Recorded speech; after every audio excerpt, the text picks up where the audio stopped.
Let me show you how I made all these images. So first, of course, photography, real photography.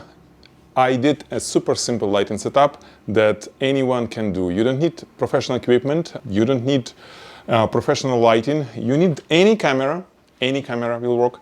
For small stuff, for small items, you need macro lens, if it's a jewelry.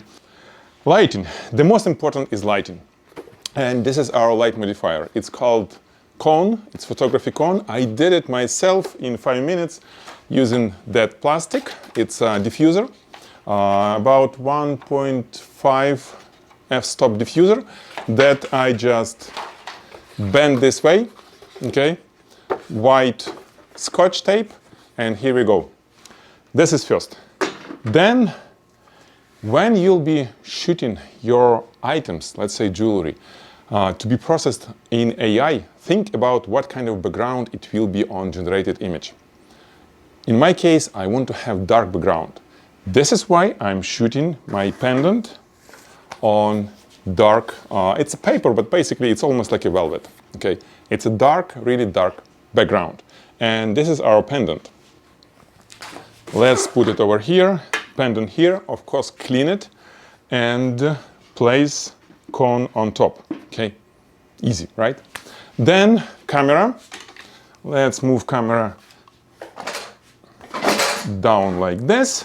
Adjust item to be in the center of the frame. Manual focus, manual exposure. Okay, for me it's 1/20 of a second because I'll be using continuous lighting. F8. F8 is enough. It's a flat pendant, so F8 is super cool. ISO 100. Easy. Now, lighting. I need just 2 lights, okay, 2 light sources, and both of them, it will be spotlights. So one spotlight, sort of like a Fresnel lens, okay, this is little Godox light, and another light, again, Fresnel lens on this side, okay. Fresnel lens, you can use snoot, you can use honeycomb grid, it will work. The idea is to have 2 spots, one on one side, another on another side of the cone. Of course, it will be some difference based on the subject that you will have, but for most things, it will work. What you need to remember, what you need to watch, reflections. Of course, you look through the camera or output through HDMI to bigger screen and see how image look like. If you have some really glossy surface and flat, more like pendant, you put light on the lower part of our cone. Otherwise, it will be too much light from top and it will highlight, it will make some spots that we don't need to have. Lower light spots make nice gradient and this area will be darker. Area on top of the item, not on the sides. And darker area will ensure that it will be more, it won't be spots. Okay, super bright spots. But if you need, you can always move it and adjust accordingly to your subject. Then everything is set. You take a picture. 1, 2, 3. It's better to use remote controller, camera remote controller, because with such exposure 1/120 of a second, it's slow, so it's better not to shake everything, especially if you have flimsy tripod. I have Studio Stand, so it's super stiff.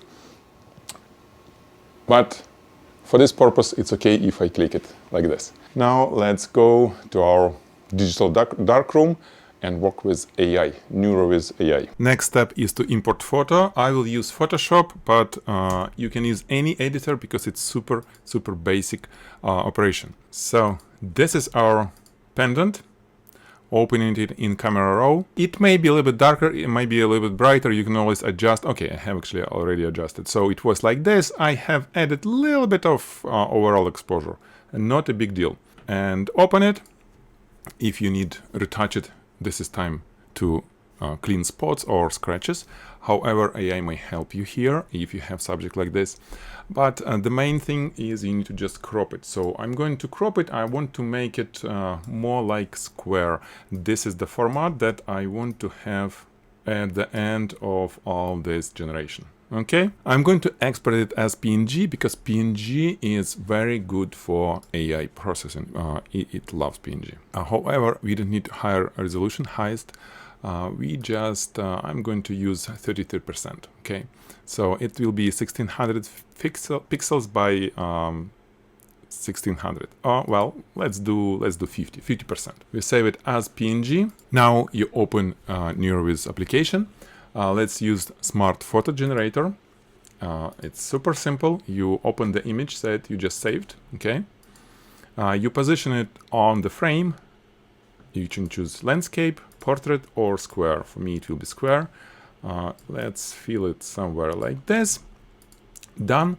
And keywords, it's all optional. However, since this is a top-down image, you need to tell it, because AI is not smart enough to understand that it's not going to be standing, but laying down. So this is what I have. It's not a prompt, it's just the keywords. It's a little direction for AI of how to make the final image, what I want to see there. Top-down photo, charcoal, dark surface. Okay, dark surface, it's a must. Charcoal, well, this is how I envision it. And top-down photo is a must for this particular shot. And let's hit run. And in less than 30 seconds, you'll have your image. Okay, this is the image. As you can see, well, it looks already good, but I don't like all this gold. So it's time either to regenerate it or to adjust our prompt. Even without adjusting the prompt, if I just hit regenerate, it will give me different images. And these images that you see is I generated on this, using the same prompt. This is how simple to use AI in your photography workflow.